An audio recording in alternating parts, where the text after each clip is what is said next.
So welcome to Pragmatism in Practice, a podcast from Thoughtworks where we share stories of practical approaches to becoming a modern digital business. I'm Barton Friedland, located in Berlin, along with my colleague, Jana Heikkinen. Hello, Jana. Hello, good to be here. So this week, we are very pleased to have on our podcast David Sachs. David is a writer based in Toronto, but he's lived in New York, Buenos Aires, Rio de Janeiro, and Montreal. So he's seen a few different cultures and a few different ways of looking at the world, and hopefully can share a bit of that with us. Two of his recent books that you may have read about or read yourself are entitled The Revenge of Analog and The Future is Analog. The books really explore our relationship as human beings to the world around us. To what degrees do we want to see those relationships to digital technology and objects, or to what extent do we want to continue as a species that actually relates to other human beings in a physical reality? Welcome, David. My pleasure to be here. Thank you. So I think one of the things that caught our attention with your work is that you recently had an article in Monocle that was about the way that we think about the future or envision the future. And it took a rather critical stance towards a sort of sense of disconnection that it appears that many of the people in a position to make decisions about technology, what is it that they are wielding on us innocent humans? Well, I think, there is, I guess, a strain of thought that one might call techno-futurism. And it really is a device or object-centric vision and almost philosophy of the future. When you think back to antiquity, old times, the visions of the future were God-centric, religious-centric, right? As we're talking pre-Enlightenment. So, and our sort of modern 20th century equivalent of that has been digital, has been techno-centric.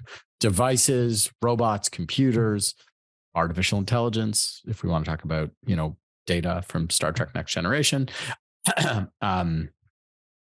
transporters, lightsabers, whatever it is. This was the way that the future was envisioned, and everything was sort of shaped around that.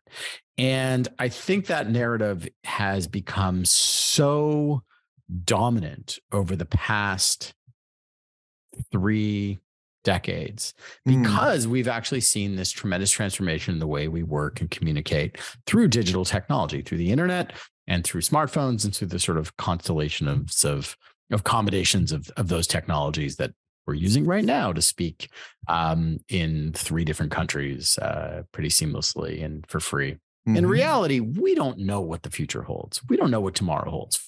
3.5 years ago, so this pandemic began for most of us because we didn't live in China 3 years ago. Okay. 3 years ago, we were like locked into houses with kids trying to figure out how to Zoom and, tending terrible sourdough. 6 months before that, none of us were thinking that was a possible future, right? So when we were thinking about the future, it's such a complex thing. There's so many variables and so much is unpredictable. We always see it as a surprise when something happens, whether it's in our own life or sort of geopolitics or business or whatever. The technological future, the sort of notion of that digital future is a very easy, simple, tangible narrative that we can sort of hook onto. And it's very attractive, and especially so with business, right?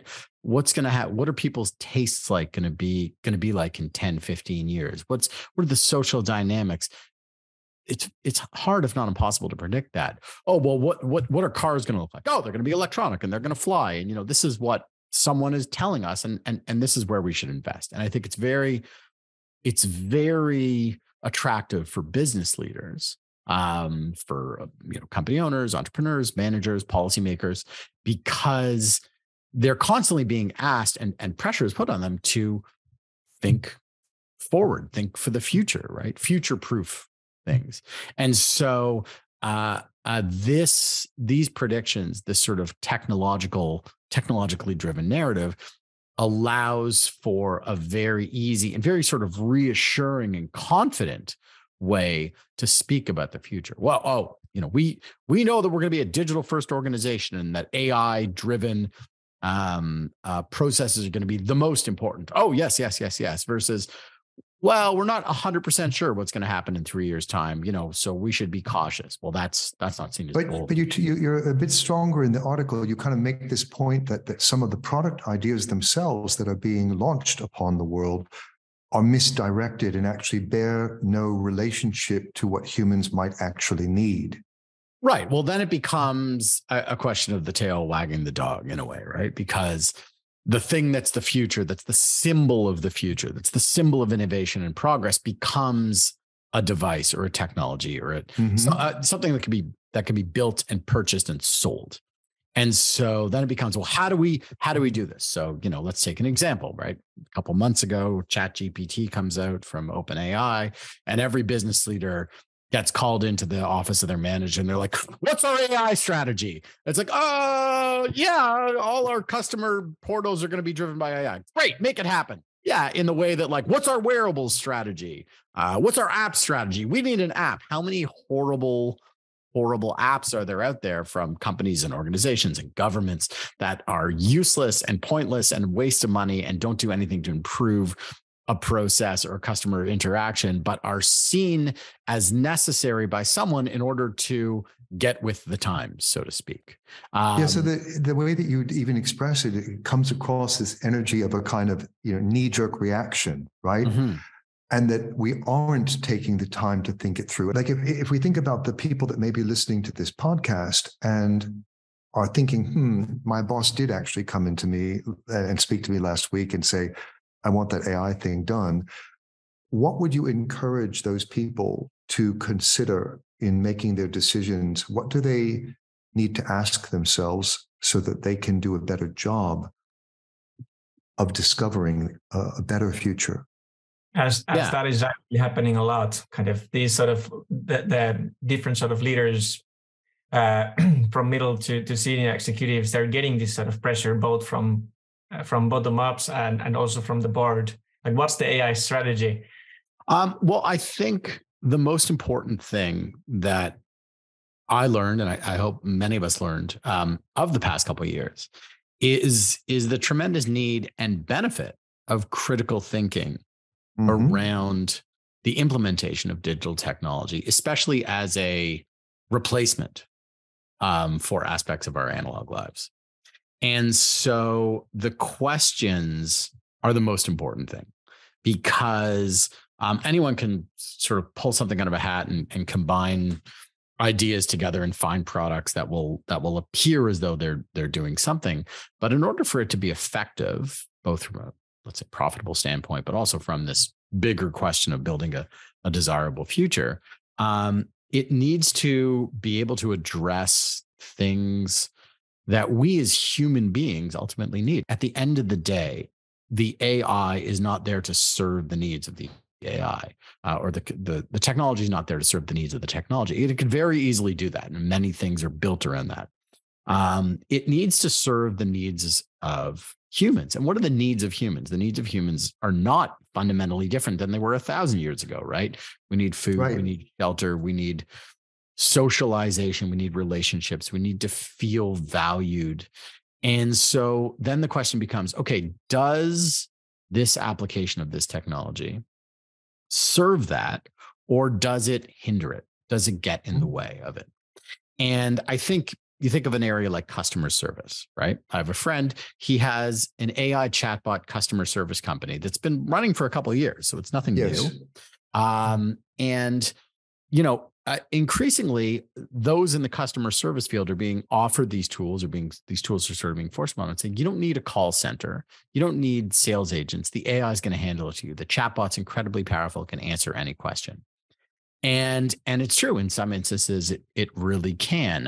When is my garbage being picked up, or all these sorts of things. But we all know, and let's take the example of travel, and a flight gets canceled or you have to change plans. what it is like on the other side of that as a human, right? Yes. That when you not only need an answer to something, but you fundamentally need to know that some other human somewhere in the world, whether they're in the office of that airline or whether they're in a call center in, Bangalore or Manila, are hearing you as another human, are empathizing and feeling what you're feeling, and are taking ownership over helping you in a way that not only gets the solution that you may desire, but actually comforts you and makes you feel as though you're not alone in the world. And so is it cheaper perhaps to just replace that individual with a couple lines of code? Absolutely. Could you scale it and be more effective in a quote unquote sense by doing that? Sure. But at what cost would it come to the humans you're serving? Right. And these are the sort of bigger questions that need to be addressed. And it's a lot harder to convince a manager or shareholders of the need to retain human staff, of the need to retain things like brick and mortar locations, right? Oh, well, we can just cut all these things. We don't need them anymore. But we've seen over the years that the stores that cut their physical locations and only sell online end up losing out on customers because people still like to buy things in person, for example. And so, it may present these simple solutions, but the answers that are the most effective are the ones that require that deeper reflection about what we want as humans at the end of it. Because fundamentally, you can create any technology you want, but we're still human at the end of the day. If I was coming to you as a colleague and said, hey, I've just been asked by my boss to put an AI strategy together, taking into account what you just said, what should I be looking at internal to my company? Because I think what I heard you just say is really what we've known for quite some time. At least it's been written about since the mid-'80s, that if we do good human-centered design, if we include customers in the design process, if we develop the product with them, the story about Flickr. Flickr was a gaming platform and they were not doing very well. And so they asked their users, what could we do that would be useful? And somebody said, well, could I put my photos up there? And they did. And look what happened. So I think that there's a lot of precedent for listening to customers. I think back to what you said before, a lot of companies that we encounter, although they really would like to be human centricity on paper in that same kind of tropey way that the beauty pageants happen, when it comes down to actually empowering their people to create those relationships with customers, they're often prohibited from doing that. There's a lot of, within organizations, a lot of hierarchy, a lot of, we don't want these people speaking to those people without my permission. So I've been asked to do this AI strategy. What advice would you give me? What I do when I work with other companies, consult with them, give talks and so on, what I find most effective is not speaking about that company or that group's work right away. And because that's where individuals will fall back to those processes, those hierarchies, will stay within the box, so to speak. Right. I did a session with a bank recently, and the bank had noticed that their main problem was that after COVID had sort of ended, in the bank branches that were all over the nation, thousands of branches, they really had noticed and had observed a decline in the customer service relationship, and the customers were noticing it, and the bank managers were noticing it, and the tellers were noticing it, and they couldn't figure out what it was. And part of it was the physical barriers, the plexiglass, and so on, the masks. But there was something else that was happening, and it was really affecting the thing. And so, all the people involved in the branch services of this big multinational bank, went to their thing like, oh, we need design. We need this. We need design thinking. We need, the 7 steps that Stanford tells us. We need more plants. We need more interior design. We need more of these. We need more of that. We need, blah, blah, blah. Let's try this. Let's try that. And so what I did is say, okay, let's not think about banks at all. In your day-to-day life, give me 2 or 3 places you go. I want you to think take a note over a week, take a notebook if you have to, and go through interactions that are going to be similar to a bank. Like, where do you go to get coffee? Where do you go grocery shopping? Do you have to go to a pharmacy? Do you have to interact with the doctor's office? Not some sexy place like the Apple Store. Everyone says, oh, we want to be the Apple Store of banks. We want to be the Apple Store of everything. What did those interactions look like to you? Where was that interaction good? Where was it bad? Where did technology help that? Where did it stand in the way?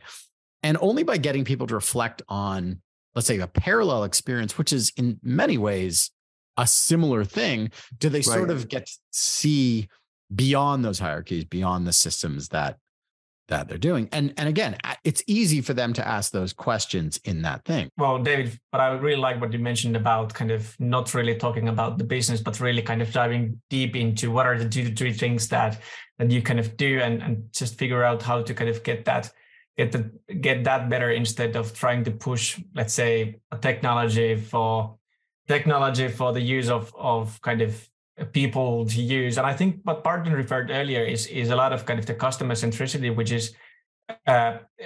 has been a big thing recently, and kind of being close to the customer, like leveraging technology close to the consumer. I think the thinking over there is kind of pretty well advanced. But when we go internally and we look for what are the kind of technologies where we help our experts or where we help our people kind of be better at their work, I think that's quite often when we lose the sight for what is really important.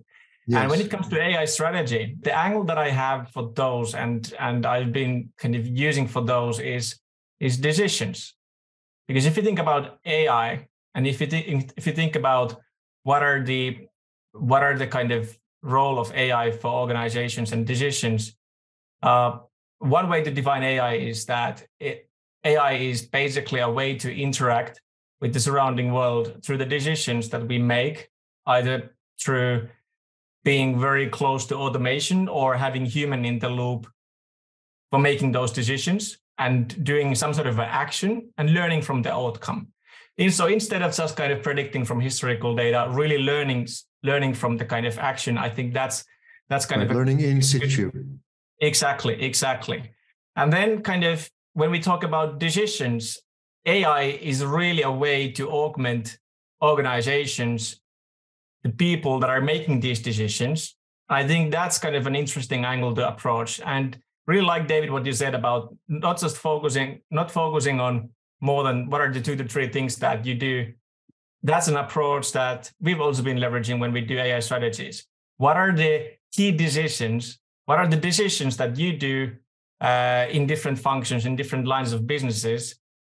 And how do you kind of map out a portfolio of decisions where you can really leverage AI augmentation to make those decisions better, where you can kind of enhance the human capabilities rather than figuring out the replacement approach? I think that's really kind of an effective way of approaching kind of what is the potential for AI around organizations.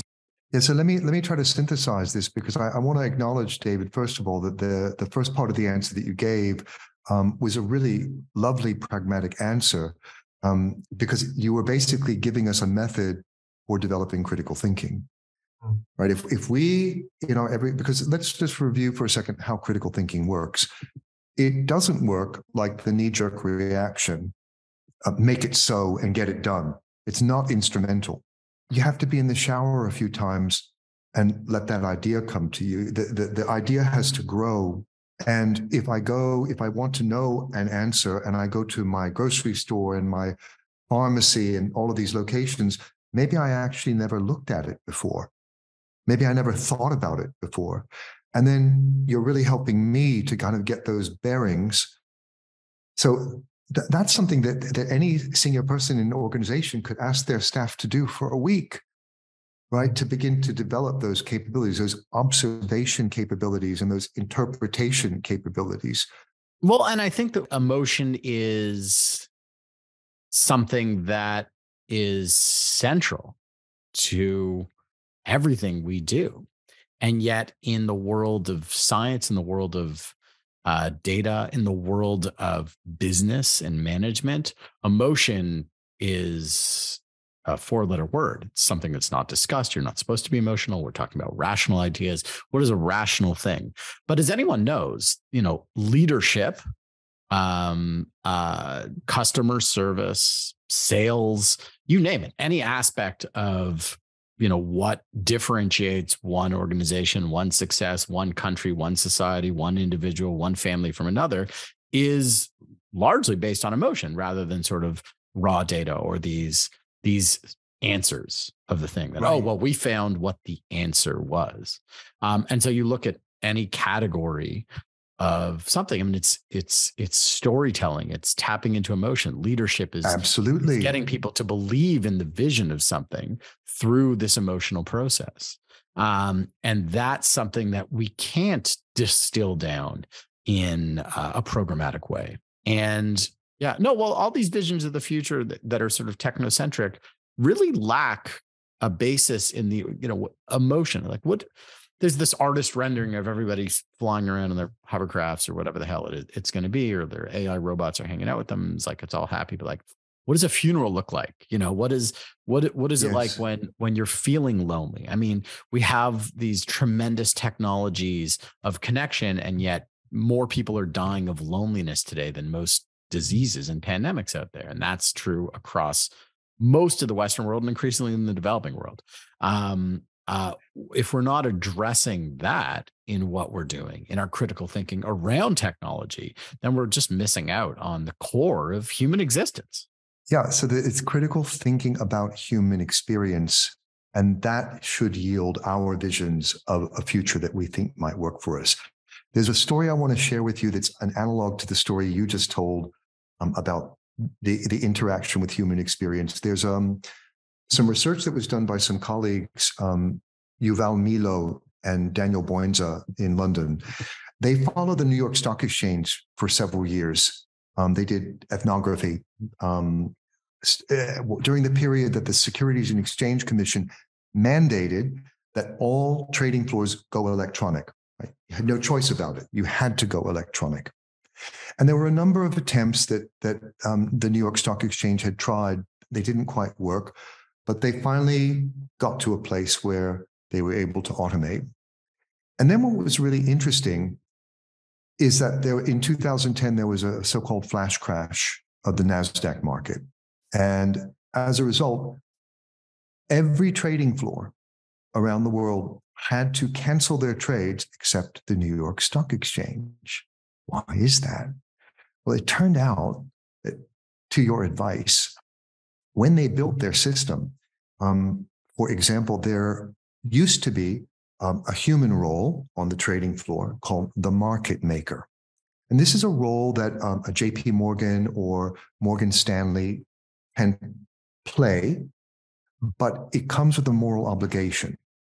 They provide liquidity to the market. So that means if everyone's selling automobile stocks, and I'm the auto market maker, I have to buy them whether I want to or not, whether it makes me money or not, because it's the thing that keeps the market working. And so as a result, these people were very sensitive because of their domain expertise to fluctuations in the market. They could recognize things that other people couldn't, and they could recognize things that computers couldn't. And so they built a stop mechanism into their automated exchange that allowed domain experts to opt out. And that's why they didn't crash. And I think this kind of makes the point of Thoughtworks' idea about augmented AI. It inverts the paradigm that the machine comes up with the answer for you, but rather it respects the fact that people are actually quite good at what they do and understand things that computers can't. We've done things like help whiskey makers make better whiskey. We've done things like help airports figure out where they park the planes and where the people go, but communicate it more broadly and more quickly to stakeholders so that they can adapt in time more quickly.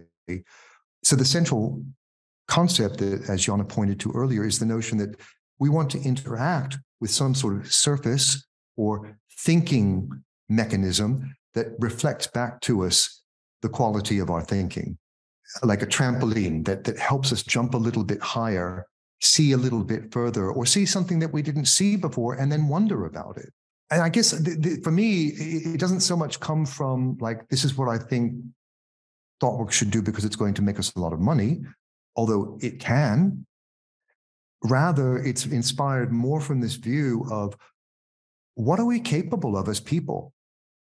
And how might we use technology in a way that can elevate our capabilities in such a way to really help us to shape the world and have meaningful connections? I was actually quite jealous when I read your book, because you've been blessed with a lovely family. And from the way that you write, it sounds like you're friends with everyone. And I think I'm much more introverted. You know, I haven't had that experience that you have had socially in my life. And for that reason, I think I probably weathered the pandemic maybe a bit more comfortably than you have. But it doesn't change the fact that I'm still human, that I still want people to be able to connect more effectively and more meaningfully.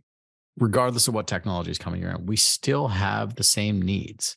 And I think this is something that we you know, to bring it back, that we can't lose sight of, right? That we could have the most advanced technology and the most flying cars, but the problems that we're going to have to deal with, the things that are going to give us the greatest joy, the greatest challenges we have, whether it's a company, whether it's as a society, whether it's as individuals, are going to be those things that are still fundamentally human, right? And we can't get around them. We can't invent our way out of these problems. Exactly. The only way to deal with it is to deal with it. The only way to deal with it is to deal with it. And I think if we can face up to that and face up to the hard questions and have those difficult, emotional, tricky, muddy conversations, yes, we'll do ourselves a better service than just presenting some invented solution as the answer, which will only either kick the can down the road or create some new problem that we're going to have to deal with in a few years. Yeah, I was just actually kind of using this as a segue, because I think that it's not just about kind of the joy and the leading into a better place, but it's also the kind of process of it. Because what we know from innovation and psychological safety, we know that in organizations and in communities where psychological safety is high, we know that the innovation capability is also high. So kind of when we take this lens and this information and this knowledge, piece of knowledge that we have into the context of augmentation versus replacement, I do not have data to back it up, but I would claim that organizations and communities and teams that are kind of figuring out how can we use AI for people's skills, I'm pretty sure that they also kind of have a better innovation capability and to come up with solutions to the problems that we're facing right now. There was a great paper I read, and I interviewed the author of it when I was researching the book.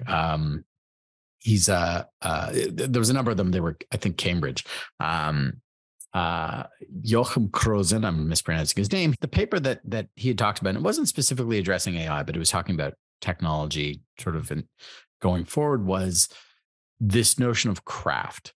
That if we approach all sort of projects or organizations or work, if we approach work in the future in the way that the craft movement is done, so the sort of late 19th century, early 20th century craft movement, when it sort of arose in response to industrialization. And then even he references, because he's written a lot about this because he's Dutch, the craft beer movement, the craft spirits movement, the craft food movement, right?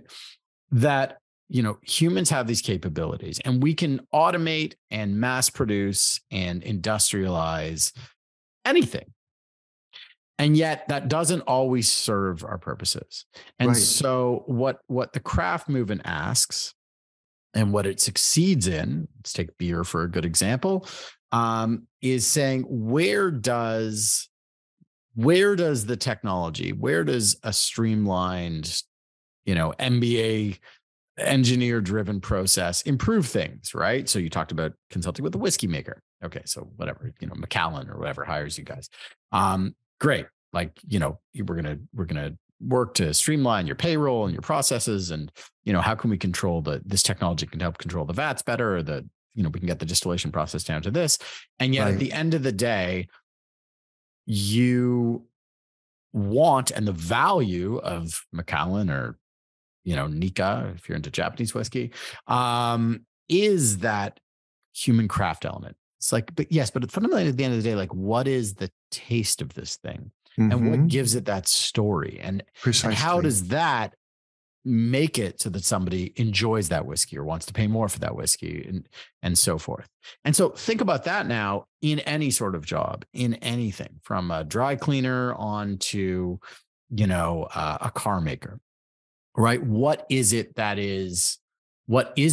defines the work that you do? That is the human part of it. That's actually the greatest strength and differentiator. And how can you elevate those aspects of that work?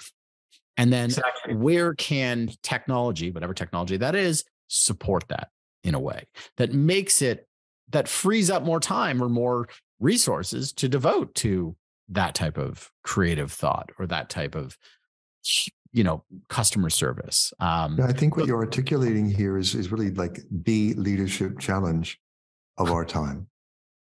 Yeah. And it's nothing new. Right. Again, this is nothing that we've been wrestling this for a while. It's what's new is the speed and the intimidation of the technology and the idea that if we don't submit to it blindly, then we will be left behind or crushed. There's let's take the flip side of it, because you in the article you very clearly sketched out how a very small group of wealthy white men are able to make decisions that have impact on billions of lives. As a consultant, sometimes when we do user research, the example I always use is if you move into a new flat or a new home and the movers are putting everything down, they're like, where do you want the couch? And you tell them, over there by the window. And they put it there and then they go away. And then a few days later, you're sitting on the couch and you're like, no, it needs to move. So there's also the side of this where it's not like the customers have the answer. Sometimes they might be conditioned to want the instrumental things and not the things that elevate them. You gave us the exercise. Should we have them do observation notebooks as well? Or is there a different practice that you'd recommend? How can we support our stakeholders that are the customers to develop that criticality in their own experience? Yeah, well, I think part of that criticality, and part of it is, I think a big part of it is realizing that customers are not this monolithic group, right? There is this associated tendency, which is a terrible habit, to lump together groups of people by demographics. Age is a big one. Gender, culture group, race, geography, whatever. And sort of paint this large brush, because the study might show, the data might show that a majority of them are something. And that's how you get these idiotic statements like, oh, millennials only want phones. Millennials only want to do things digital, because look at the, Gen Z, they're all about the TikTok, these kids. And yet the reality bears these contradictions out, that the same young individuals that spend a lot of time on social media are also the same ones who are out buying film cameras and paper books and other analog goods, right? And this sort of reconciling of how that data is so contradictory is a difficult thing for a lot of companies to sort of do. And so it's respecting the customer, not by listening to taking the poll of each individual one, but realizing that each customer is going to be different. And if you can build in the capability to address different customers across a wide range, because humans are each different. On every day, someone's going to go into your store, and then a week later they'll come into the store. They might be a bit of a different person based on the type of day they're having or what's going on in their life, right? That allowing that flexibility, that fluidity, that range is that great strength, that's empathy. Empathy isn't just, listening to IDEO and saying, okay, empathy means this type of design, so the screen will be this big. Empathy, we ticked off the empathy box, right? Empathy is that real element of human understanding, and saying some people are going to want to drive a car with a big flat touchscreen. Some people want knobs, and those people might be married to each other. How do you reconcile that? So, Jonna, that makes me think, we've seen so much with customers wanting, let's say, recommendation engines. which is a particular view on how to do personalization. It's kind of what can we sell the customer? What is your view about kind of how we can leverage AI for customers to help them express their differences and, where appropriate, reconcile them in these kinds of interactions, in a commercial interaction? It all boils down to how you really design the system or the kind of the product that the consumer interfaces. Mm-hmm. Let me take an example.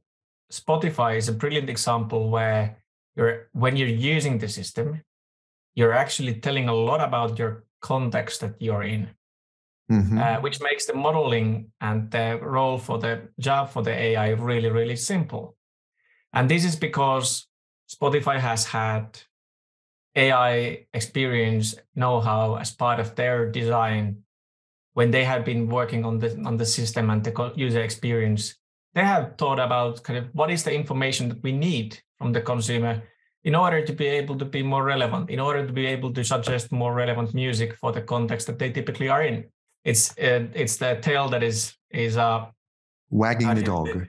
Yeah, exactly. Tail wagging the dog. So I feel like because of there's so much different, the amount of products and services that are consumer facing are getting more and more intelligent. We're basically educating the consumers to have a growing level of expectation towards the level of personalization that they're getting here and there. And they might be expecting actually having that type of a service where that might not even be needed, which I feel like you shouldn't always have this sort of personalized or recommended like in every single service. I don't think that it makes sense to have this type of an approach. But what I do believe is that if you kind of have this sort of know-how about how do you design a product or service from the get-go, you know what's the role of AI to have an implicit part of the system, rather than figuring out what are the AI use cases afterwards. How do I make this system retrospectively intelligent? It, like, when you put it that way, it sounds stupid, but this is what's happening a lot. Yeah, I mean, what you're saying to me, it talks about a lot of the ways that we do things at Thoughtworks happens to be the ways that, let's say, at the Xerox Palo Alto Research Center, they were researching technology, but they were also using anthropological methods to understand human culture. And it's actually putting those two things together, like understanding the practices and the motivations of the people that you are working with. And in fact, a lot of the ideas can actually come out of that research. But David, what, if any, there's any last advice that you would give our listeners who are constantly having to make decisions, mostly now around how they're going to deal with AI in their workplace, building strategies, whatever? What advice would you like to leave them with? That the future is still entirely unknown. And at the end of the day, you, your team, your industry, your company, your customers are still human. And that just because it's technology exists and is powerful and people are saying it's going to change everything doesn't mean that you need to change everything you're doing. You need to jettison everything in order to blindly follow it overnight. That critical thinking is your greatest strength in finding your way through this. And it doesn't need to be done today, and doesn't need to be rushed into. Right, but the effort would definitely need to be put in a little bit every day to move the thinking forward. Yeah. So thank you, David, for being with us. We really appreciate it. My pleasure.